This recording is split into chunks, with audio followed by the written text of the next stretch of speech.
Okay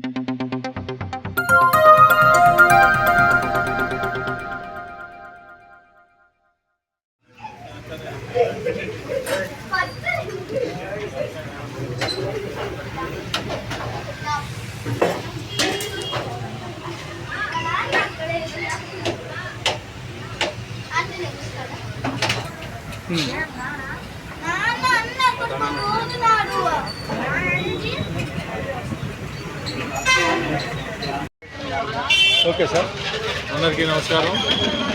అందరికీ తెలుగు ప్రజలందరికీ కూడా శ్రీరామ నవమి శుభాకాంక్షలు తెలియజేసుకుంటా ఉన్నాను. ఆ సీతారామచంద్ర స్వామి వారి ఆశీస్సులు అందరు తెలుగు ప్రజలందరి మీద ఉండాలని చెప్పి వారి ఆశీస్సులతో అందరూ ఆయుధాలతో అష్టైశ్వర్యాలతో జీవితం గడపాలని చెప్పి ప్రార్థిస్తున్నాను.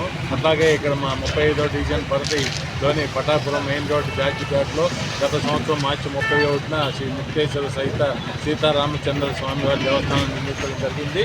అట్లాగే ఈరోజు శ్రీరామనవమి సందర్భంగా కళ్యాణం ఏర్పాటు చేస్తున్నాము.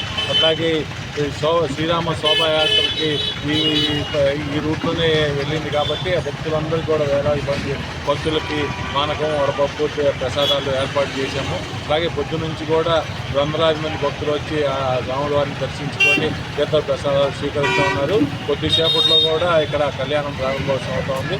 అందుకని అందరూ భక్తులు కూడా కళ్యాణం కూడా తిలకించి రాముల వారి కృపా కటాక్షాలకి పాత్రలు కావాలని చెప్పి కోరుతా ఉన్నాం.